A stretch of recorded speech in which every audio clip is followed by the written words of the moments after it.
and we're going to be talking about light. We're going to be talking about truth, and then we're going to be talking about our responsibility, having received light and truth.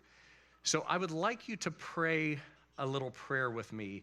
And today, I'm really going to be asking for audience participation, because we can't just be pew warmers. We can't just come and sit. There needs to be response, because throughout a message, there are countless opportunities, I believe, that the Lord gives people to respond to Him as truth is being placed before you. And so today I'm going to ask for response, and I'm going to come back to this, but I'm going to test you. How many people here know what it means to be a born-again Christian? Do you? You don't know? If you can't, and here's something I heard a long time ago is, if you can't respond to easy things, why would I expect you, or why would God expect you to respond to hard things? Little tests. If we're singing a song and the song says, I lift my hands to you, and you can't lift your hands to Him, are you really singing the song? I say no. That's where, these things, it sounds silly, but it matters. How many people here are born-again Christians? Thank you. We're going to revisit that. But that's the kind of response. See, I'm not asking you to sing. I'm not asking you to come up and talk. I'm just asking for response, because response is important. Okay. So our little prayer today is going to be, we're all going to pray the same thing. So if you could just quietly, you don't have to say it out loud, but if you could just join your heart to this idea. Heavenly Father, I humble myself before you. I ask you for mercy today. I ask you to teach me your ways so that I might know you more. I want to know something about you today that I didn't before. Help me with this. And I thank you for it in Jesus' name I pray. Amen. All right. Pain-free. A little side note, doggy bag thing. If you ever want God's attention, ask Him for mercy. Mercy always gets His attention. The heartfelt cry, have mercy on me, always gets His attention. Okay, we're going to talk about light today and the way of light. So by way of doing that, we're going to start in Genesis chapter 1. If I could have Genesis chapter 1. Genesis chapter 1, verse 1 starts like this. This is the beginning of the book. In the beginning, God created the heavens and the earth was formless and void, and darkness was over the surface of the deep, and the Spirit of God was moving over the surface of the waters. Then God said, let there be light, and there was light. God saw that the light was good, and God separated the light from the darkness. God called the light day, and the darkness He called night. And there was evening, and there was morning, one day. If we could jump down to Genesis 1, and I don't have my, verse 14 to 19. Then God said, this is the fourth day, then God said, let there be lights in the expanse of the heavens to separate the day from the night, and let them be for signs and for seasons and for days and years. And let them be for lights in the expanse of the heavens to give light on the earth. And it was so. God made the two great lights, the greater light to govern the day, and the lesser light to govern the night. He made the stars also. God placed them in the expanse of the heavens to give light on the earth, and to govern the day and the night, and to separate the light from the darkness. And God saw that it was good. There was evening and there was morning, a fourth day. Some interesting things. Obviously, God creates by speaking. But one of the first things he speaks into existence in the scriptures is light. Light is for sight. Light is for sight so that we might be safe, be confident, have assurance, know where we're going. When I come home at night, I have lived in my home for over 20 years. And I certainly know the lay of the land. But every night when I come home, the first thing I do is turn on the lights. I've worked at the same place for 12 years. And yet when I leave work at night, I always turn on the lights on my car. It's not that I don't know my way home. It's that it's harder in the dark. There's too many things that are unexpected. Aria's new thing is marbles. You find them everywhere. I'm turning on the lights because there may be a marble. And despite knowing my house so well, I still knock into things. I don't do things quickly. I don't do things confidently in the dark. We are made for the light. Over 80% of our sensory functions revolve around light. Learning, cognition, recognition. Sight is one of the main senses that we have naturally. And so this idea of God wanting to give us light and him then saying, this is good. Light is good, and I'm going to separate light from the darkness. Maybe you noticed it. I think maybe for the first time I noticed it. God gave us light. He created light and called it night and day before he made the sun and the moon. Interesting? He didn't make the sun and the moon until the fourth day. But the first thing he did was give light to the earth. On the fourth day, he said, almost like, let me give added insurance. I'm going to give you a sun to rule and govern by day, to ensure there's always sufficient light. And even at night when it's dark, I'm going to give you a lesser light so that there's always some light. Some, not sun.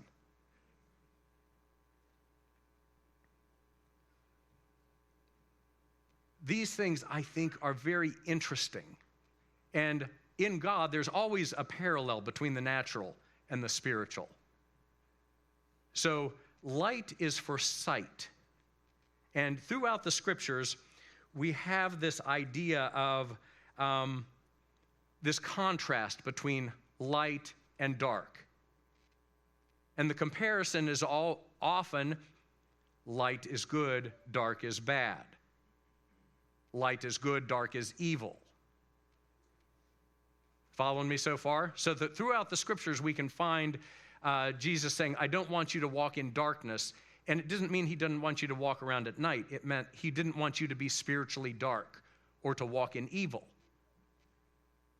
So we have these terms in the scripture and these offsetting comparisons, light versus dark, good versus evil. And if we could have the verse in 1 John chapter 1. One of the things that we find out about God is in 1 John we read, what was from the beginning, what we have heard, what we have seen with our eyes, what we have looked at and touched with our hands concerning the word of life. Oh no, 1 John, I'm sorry, 1 John 1.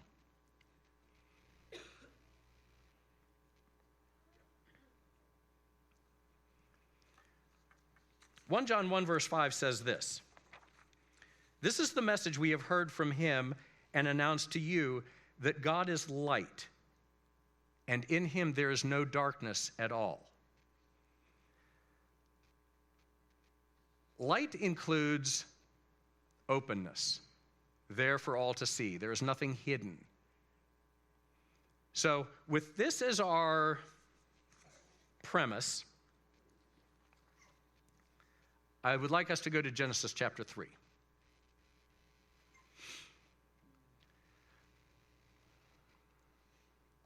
In Genesis chapter 3, we find that the man and the woman, Adam and Eve, have been created and have been placed in a garden, the Garden of Eden. And there were 2 trees in the garden, and one was the tree of the knowledge of good and evil. And that tree they were told not to eat from. The other one was the tree of life that they were able to eat from. So now I'm going to read to you. Starting in verse 1 of Genesis 3. Now the serpent was more crafty than any beast of the field which the Lord God had made. And he said to the woman, "Indeed, has God said you shall not eat from any tree of the garden?" The woman said to the serpent, "From the fruit of the trees of the garden we may eat, but from the fruit of the tree which is in the middle of the garden, God has said, you shall not eat from it or touch it, or you will die." The serpent said to the woman, "You surely will not die, for God knows that in the day you eat from it, your eyes will be opened." Do you see this? Sight and light words. I'm going to call attention every time something is included that denotes seeing, and especially a seeing, an internal seeing, not just a physical seeing. For God knows that in the day you eat from it, your eyes will be opened, and you will be like God, knowing good and evil. When the woman saw, get it? Saw? That's not physical seeing, that is when she saw inside here. When the woman saw that the tree was good for food, and that it was a delight to the eyes, and that the tree was desirable for making one wise, that's certainly good, isn't it? Wisdom is great. That's a good thing. She took from its fruit and ate. She gave also to her husband who was across the yard. No, he wasn't. It says with her. She gave also to her husband with her, and he ate. Then the eyes of both, what? What was opened? The eyes. Not the physical eyes, the internal eyes. Then the eyes of both of them were opened, and they knew that they were naked, and they sewed fig leaves together and made themselves loin coverings. They heard the sound of the Lord God walking in the garden in the cool of the day, and the man and his wife hid themselves from the presence of the Lord God among the trees of the garden. Then the Lord God called to the man and said to him, "Where are you?" He, Adam, said, "I heard the sound of you in the garden, and I was afraid because I was naked, so I hid myself." Okay, we have some things to consider here because they're relevant to life, not because we just want to read old stories from Genesis. What we find happening here in the garden, and we know if you read the whole book, you'll know that the serpent is actually Satan. Satan himself appeared to them, came to them as a serpent. And the first thing he did was raise suspicion about God. Hidden motive. Darkness. There's a dark motive in your God. He's holding something back from you. "You surely will not die," said the serpent, "for God knows that when you eat of the tree, you'll be like him. He doesn't want you to be like him," is the accusation. He's withholding from you something good. So then, if we could bring the verse back up, when she saw that the fruit was good. Now, up until now, God has been the one defining creation identifying good. Him saying light is good. Him saying the creation of the lights in the heavens was good. Him saying that the creation of the flowers and the fish and the animals, he called it all good. When he made man, he rested because everything was very good. That's Genesis 1 and 2, if you want to go back and read. Everything was very good. And what the serpent does here, he introduces this idea: there is darkness in God. There's a hidden motive. He's holding out on you. Maybe he's not God. If you could be like him, maybe he really isn't God. And so in talking with the serpent, the scripture says, when the woman saw that the tree was good for food. Had God said it was good? Had God said that it was good for food? No. He said, do not eat of it. In the day you eat of it, you will die. But this alternative vision entered into the woman. That's what deception is. Deception always involves a aha moment. I get it. I see it. That aha moment of, oh, the tree is actually good. Also says, God isn't good for telling me to not eat it.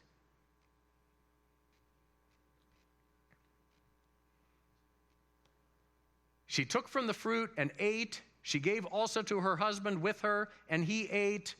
And then what happened?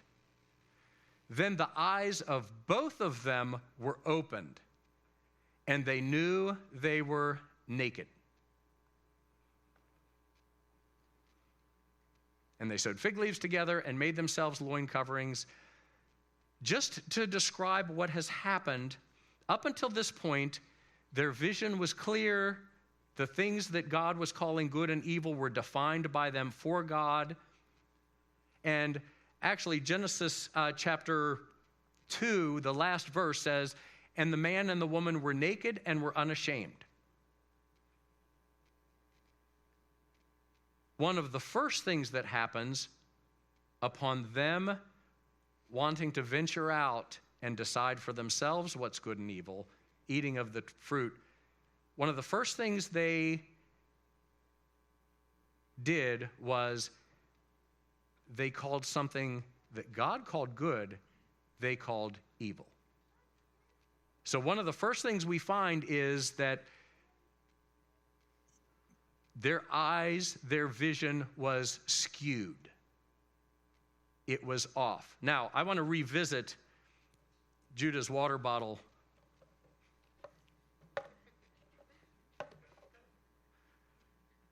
Demonstration from last week, and if you don't know what that is, please go back to last week, wherein Judah describes all things made new. But in our water bottle example, we have a man. 3 parts: body, soul, which is mind, heart, desires, memories, choices, and spirit. And up until this point, the Adam and Eve in the garden are a functioning person. Their spirit, their soul, their body are all functioning correctly. And this being the spirit, it's larger, it's more robust because the spirit is joined with God's spirit. It can receive more because it's in direct contact with God. In fact, the scripture says for you and I, he who is joined to the Lord is what? One spirit with the Lord. Your spirit is joined to him. But what happens with Adam and Eve, they are functioning correctly until they eat from the fruit of the tree. God said, the day you eat of it, you will die. And that death was seen rapidly by this.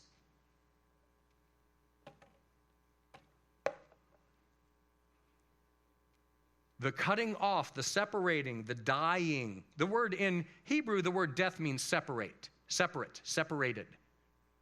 When you die, you're separated from us here.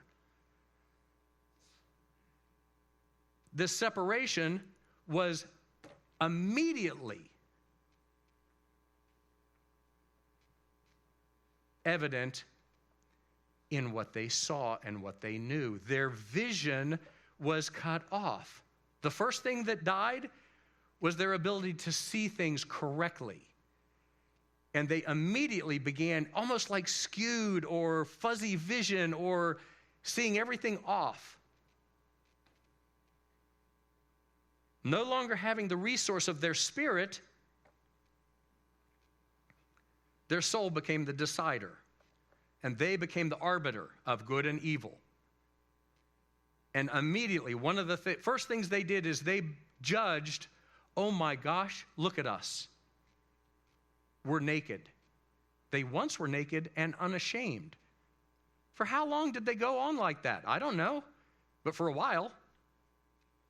But all of the sudden, the way God made me is not good. Now I am ashamed. And so I immediately have to remedy this through flimsy fig leaves, the first fashion of the day. So what we see is one of the first fruits of darkness,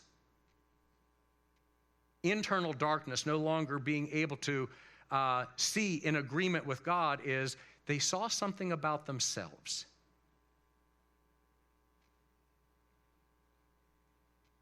I'm embarrassed. I'm embarrassed at the way I've been walking around. I'm embarrassed at the way God made me. I'm embarrassed that God let me walk around like this. So I'm going to remedy it. The next thing they did is the man that, when his spirit had been alive, had fellowshiped with God in the cool of the day. They had ongoing fellowship. Man was made for fellowship with God. When his spirit was separated from God, and now his soul was in charge of choices, when he heard God, he ran. This was the second indicator of death, meaning separation. You're cut off. You're no longer connected to living vision, to living truth. So he hid himself. And so the Lord said, "Where are you?" And he said, "I hid myself because I was afraid. Because I was naked, I was afraid." God said, "Who told you you were naked? It was never a problem before. It's not a problem in my economy." The other thing I would add is that people who study the scriptures, biblical scholars, there's something called the law of the first mention. And it describes the first time something is mentioned, explains its principle. This is the first time we hear fear mentioned. And fear is connected to sin and punishment. Fear is connected to sin consciousness. So you can also put that in your doggy bag, but it's relevant to life. Fear is so rampant in the day we live in, even fear among Christians. And that fear is connected to sin consciousness that is still not broken in an area, a place where God still needs to break through, and they still need to find out, you're not holding this over my head, as Judah mentioned in the ministry this morning. So our takeaways from Genesis chapter 3, very important. The serpent doesn't just accuse us, he does accuse us. But he also accuses God. And his basis for accusing God is to arouse suspicion in my mind, your mind, our minds. God's holding out on you. There's something he's not given you.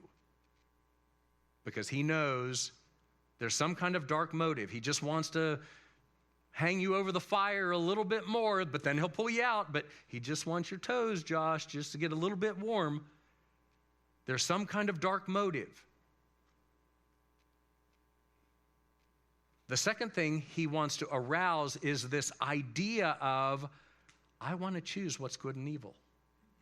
I want to choose what's good and bad in my life. There is that thing in man that can be ignited, that can be stirred, that says, even in a godly, Christian, religious sense, I know what's good here. And the second thing is to cover it. Something about myself, that the way God made me, something about me that falls short. It's always me, I'm not good enough, I'm not, and then you fill in the blank. I don't know Greek and Hebrew, I don't know this, I don't know that. This has happened to me, therefore I am no longer what? There's a lot of blanks to fill in.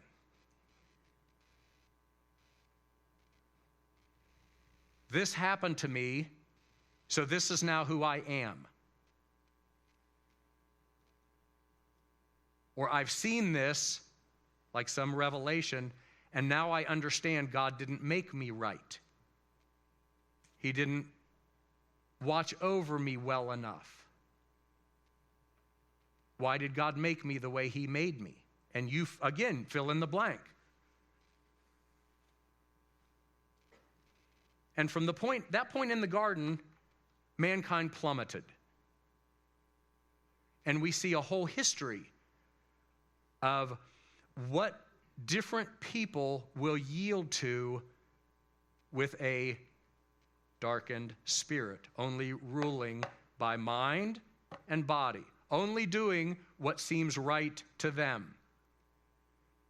And for many, many years, some people with a darkened spirit will not kill somebody. Some people will, depending on how people yield. But the depravity of man was seen on a large scale, so much so that God wiped out the earth except for Noah and his family, because the depravity was just unbelievable. It grieved God's heart that he had even made man. But Noah found favor in the sight of the Lord. Following Noah, Adam was chosen. God loved Abraham. God chose Abraham. He nurtured a relationship with him. That's where the children of Israel were birthed, and God gave the 10 Commandments. God once again had a people, and he said, I'm going to give you the 10 Commandments. And we know ultimately, when you read the whole book, the 10 Commandments were given to show us you can't keep it. And so despite having the 10 Commandments, man continued on their road of depravity, their road of fallenness, their road of, I know what's good, I know what's good. I can tell you what's good. And for the final 400 years before Jesus was born, the children of Israel had no word from God because they had all the rules. They took the 10 Commandments and multiplied them. They didn't stay with the 10 Commandments. They made hundreds. And then we find this verse. I love this verse. And I will find it for you in just a minute. Matthew chapter 4. Coming upon this period of time where in the depravity, the fallen state of man trying to make it work himself, even having good rules given by God. The law was good. Man just couldn't keep it. They couldn't keep that standard. And so in Matthew chapter 4, we read this, chapter 4, verse 16.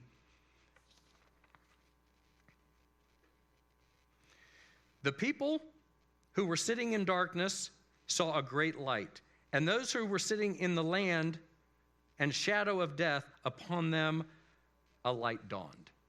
And that light dawning was Jesus. Jesus coming, Jesus making himself known. And I'm going to be reading something, two verses from John chapter 8 and John chapter 12, and I'm going to link them together. But before I do, I just want to remind us that maybe some months ago you might remember that we began to look at the Gospel of John, and in John chapter 20, John writes this: "This book is a collection of signs, and all of these signs have been recorded." There were many things I could have written, John said, but these signs have been specifically chosen so that you might know that Jesus is the Christ, the Son of the living God, and have life in his name. Not just know it, but be changed by it. And so we understand that this book of John, this Gospel of John, is a collection of signs specifically chosen for a purpose. And within the Gospel of John, we have what is called by scholars the 7 I ams of John. In Exodus chapter 2, when God appeared to Moses from the burning bush, God told Moses, "I'm going to send you back to Egypt." If you want some great reading, read Exodus 1 and 2 and 3 and keep going.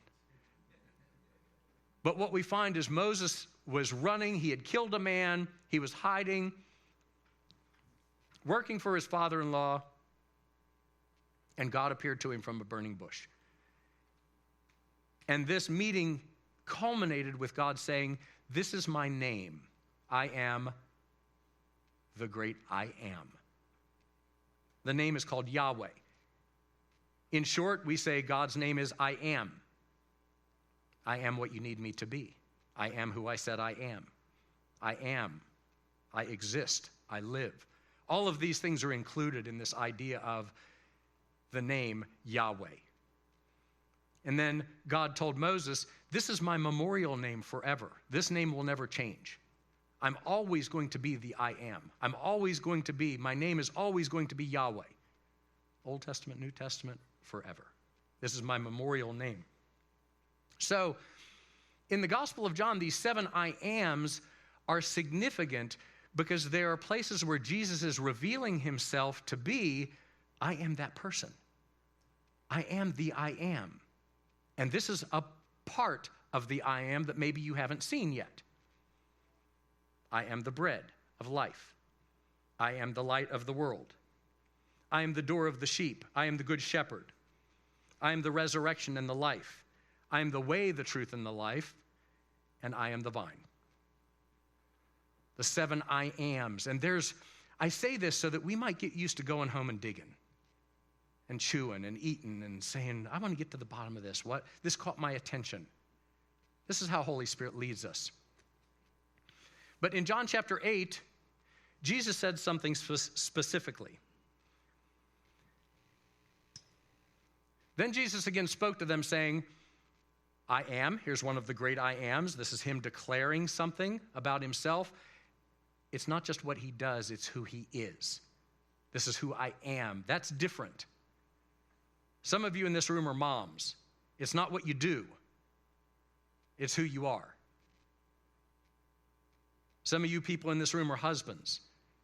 It's not what you do, it's who you are. So some of you are musicians. It's not what you do.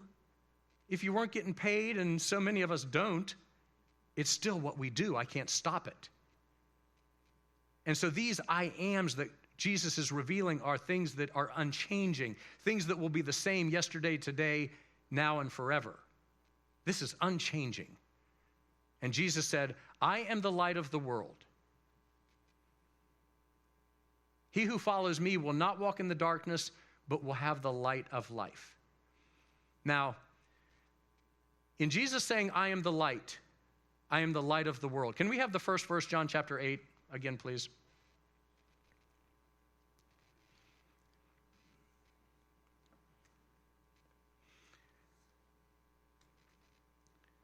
Oh, that is up there. Jesus said, I am the light of the world. He who follows me will not walk in darkness, but will have the light of life. There is a declaration here of, I'm not hiding. I'm showing myself clearly. light denotes nothing hidden. Complete and open transparency. This is exactly who I am. And Hebrews follows that with saying Jesus is the exact representation of the nature of God. If we could go on to John 12. So Jesus said to them, "For a little while longer the light is among you," himself. "Walk while you have the light so that darkness will not overtake you. He who walks in the darkness does not know where he goes." Jesus is a very confrontational figure. When we read the Bible like a fairy tale, it's a wonderful story. But in life, we are challenged with what we really have seen. Not what we have read, not what we have in our notes, but what I have actually seen about him. Because the Genesis 3 account of the serpent visiting the man and the woman is not only a past historical event, it is a present day ongoing event. On a regular basis, the serpent comes to you and questions your God. This happens regularly. Why did God let this happen? If God were good, would he really have let this happen? If he can get us in a double mind, he's halfway home to victory. So the adversary, the serpent, is always seeking to produce some kind of double mind, some kind of mind like the woman in the garden had, where when God's motives were questioned, she bought it. She thought about it. She set aside what she knew. And that on a regular basis is us. Genesis 3 is not just written to tell us how man fell, but to tell us how today men fall. How people stumble in life. How people get wounded, how things happen. And so my point in bringing this in front of us is, first off, to show God's way. You know, when we talk about way, we talk about, there's three different aspects of way. The way somebody is. So when we talk about God's ways, we're saying this is how God is. The second way we can talk about way is how somebody does something. How do you build this? How do you do that? Way describes how something is done. And way also is a directional thing. Josh, how do I get to your house? Show me the way. So there's the way somebody is, the way something's done, the way you get somewhere. And the scriptures lay it all before us. How are people laid low? What is the way the devil uses? Well, he always accuses God to you of dark motive.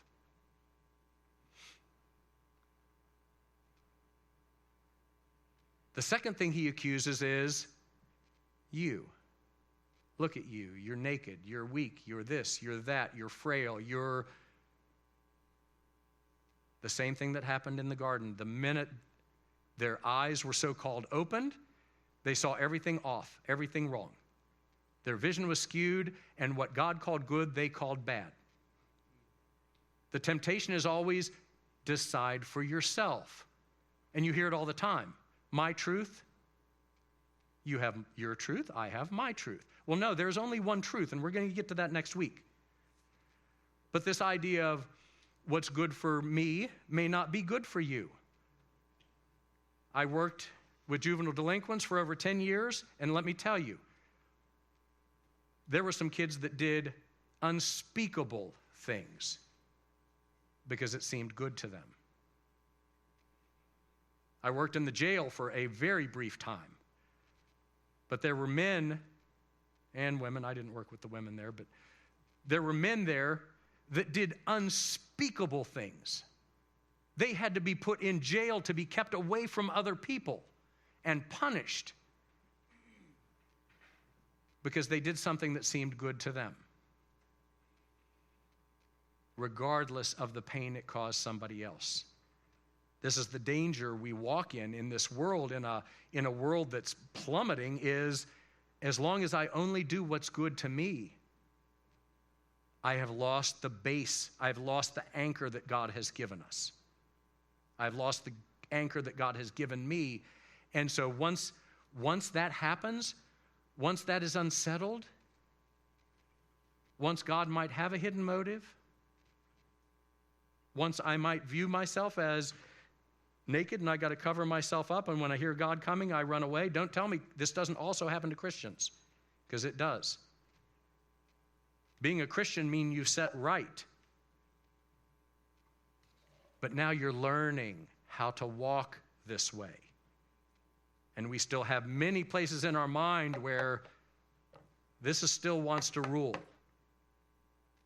And this is part of discipleship. Part of discipleship is not getting you to come over and wash my car for me. Part of discipleship is not you coming and showing me what a servant you can be by doing all the stuff I don't want to do, like mow my grass. Discipleship has everything to do only with truth received. Learning to walk in truth. So, this morning, I should have mentioned this at the beginning, but all these messages are linked. Next week, we're going to talk about the way of truth, but the way of truth and the way of light are like two sides of the same coin. They're different, but they're together. Now, audience participation. Who here has been born again? I have. I know what that term means. When you were born again, did you know quickly that something was different? I did. What did you know that was different? Jackie Keene, please. If you just had to say, this should be easy questions. On the day you were born again, this I knew. I knew I could never have gotten to heaven on my own merit. So you knew you were assured heaven. How could you know that, you silly woman? Isn't that what people say? How could you know that? Somebody else, something you knew the minute you were born again, just a couple of people. Jen.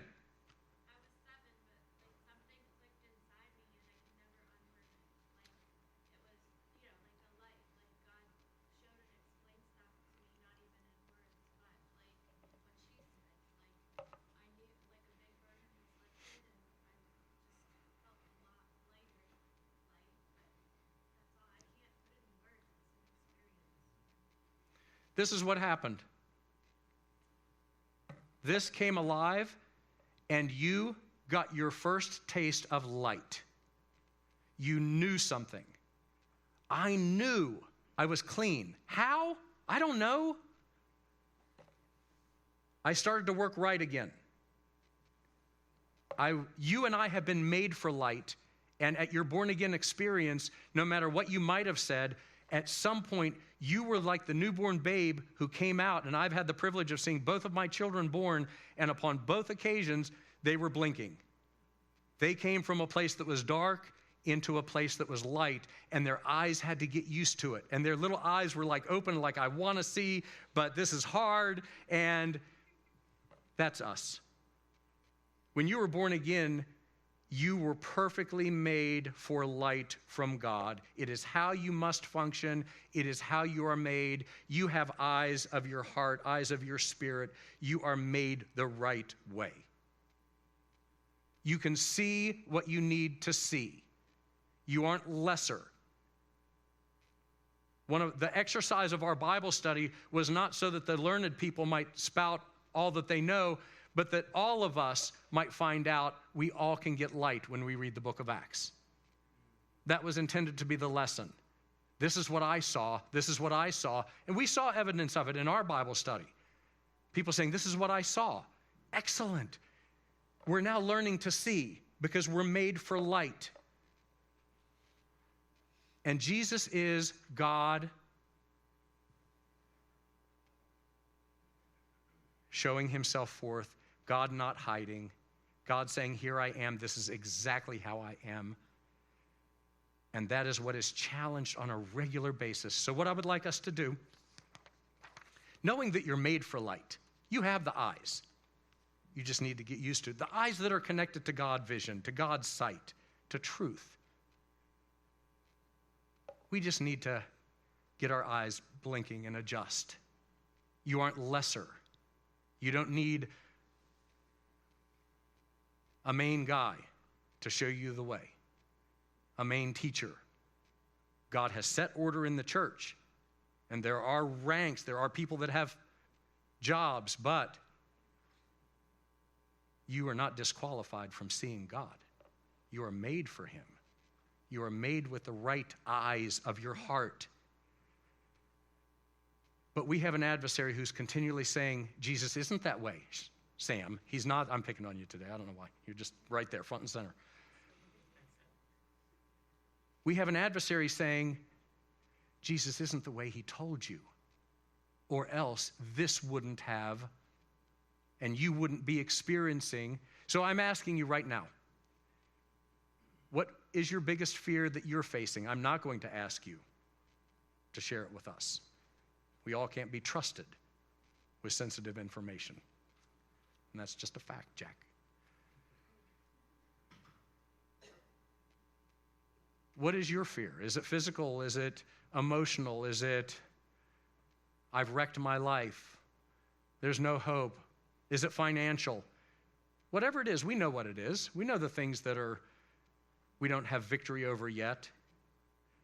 I'm going to ask you just to give it to him in view of the fact that you are the light. You are exactly the way God is. So what is it about Jesus that is so true? You might say it like this: too good to believe, too good to be true. What is it that you see in Jesus that could almost be too good to be true? But it can't be, because he doesn't lie. There's no darkness in him. You think you're done, you're over, you're washed up at 25. Still cracks me up when I hear people say that. I'm washed up. You're 20? Come on.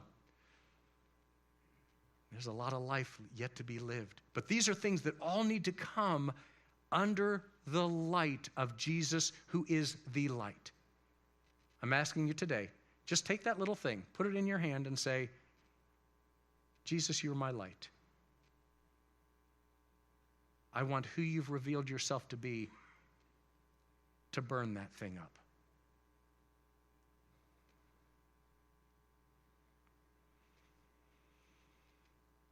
Thank you, Lord. Jesus, you are the light, and one thing we know about the light is it breaks darkness. Every day, you start every day by giving us a revelation that your light will break our darkness today. Every time the sun comes up, you are announcing, today I want to break some place of darkness, some hold of darkness, some dark thought. Jesus, you are the light.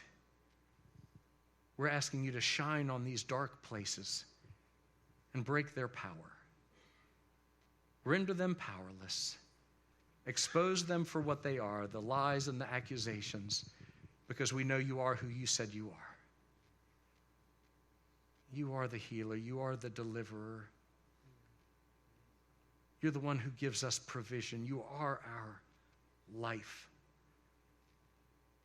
And you're the resurrection. Even dead places in us can be raised back up. And at the cross, you showed us the measure of our worth.